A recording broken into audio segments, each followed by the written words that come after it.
The websites of both candidates speak about the future of clean energy. However, today, people are driving to work and school in cars that run on gasoline, which is nearing $4 per gallon. Should the U.S. be pursuing new options to lower oil prices now while investing in clean energy for the future?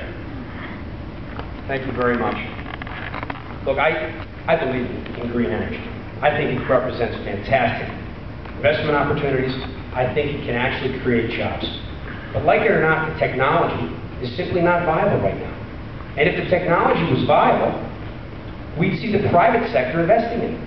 So when all else fails and you can't get investment to run your companies, you go to the federal government. And the federal government gives you federal loans and federal subsidies. These are our dollars. These are taxpayer dollars. And the government shouldn't be in the business of picking winners and losers, because they pick mostly losers. And this is littered. We can see the landscape littered. We just had A123 over in Waltham today, or yesterday, that declared bankruptcy after taking $246 million of taxpayer funds. We have Evergreen, that's just not a stone's throw from here. We have Solyndra. We have Beacon Energy. So look, I'll be the first person. I drive a Ford Explorer, and I'll be the first person to drive an electric Ford Explorer when it's viable. You know, we talk a lot about subsidies to oil. Well, we do have subsidies to oil, and I think some of these should close. However, we are seeing tax revenues of $68 billion from these oil companies.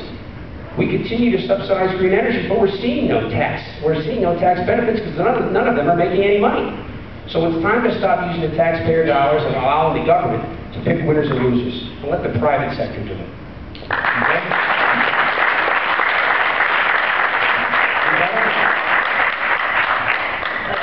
That's a good question, and I know it's an issue that young people are especially concerned with, as they rightfully should be. The issue of clean energy and the challenge of global warming is an environmental issue, it's a national security issue, and it is an economic issue.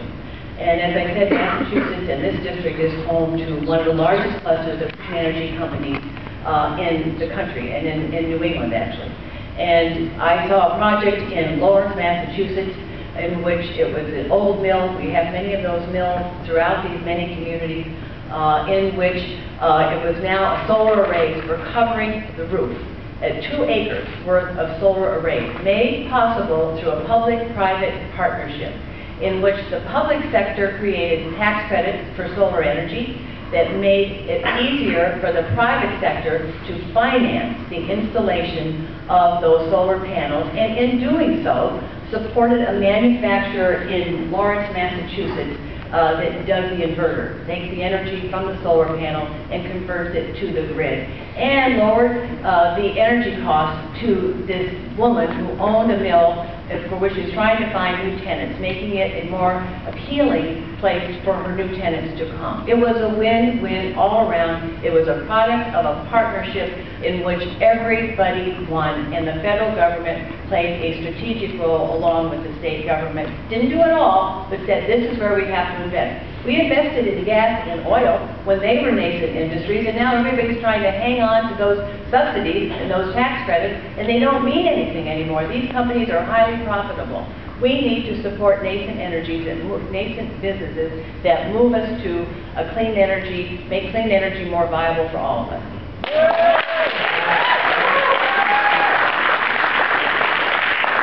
I certainly believe in weaning ourselves off of foreign sources of fuel, and I think green energy can certainly be a part of this.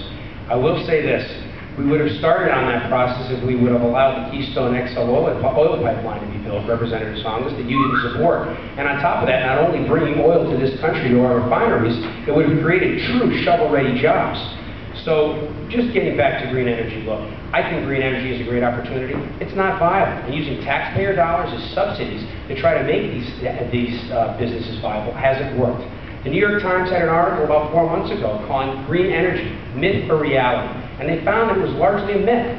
The energy generated by natural gas costs $49 to $79 per megawatt hour. Wind, $75 to $138 a megawatt hour. And solar, $242 to $455 a megawatt hour. Now who's going to pay for these increased prices?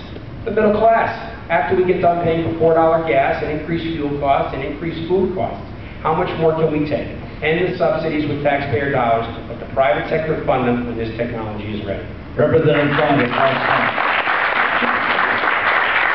I wish we could go for more support for ending subsidies for big oil and big gas, which make billions of dollars and certainly do not need our help these days. I am not opposed to Keystone Pipeline, but there are important issues that have to be addressed before they get the green light. It crosses over one of the most significant aquifers in the Midwest, an important source of water to that part of the country. And perhaps many do not know, but the oil that's going to make its way through that pipeline is not destined for the United States of America.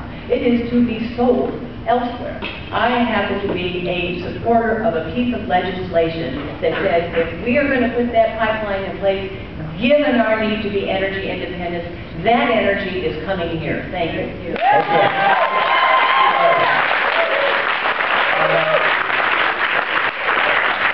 I love the excitement. It's good.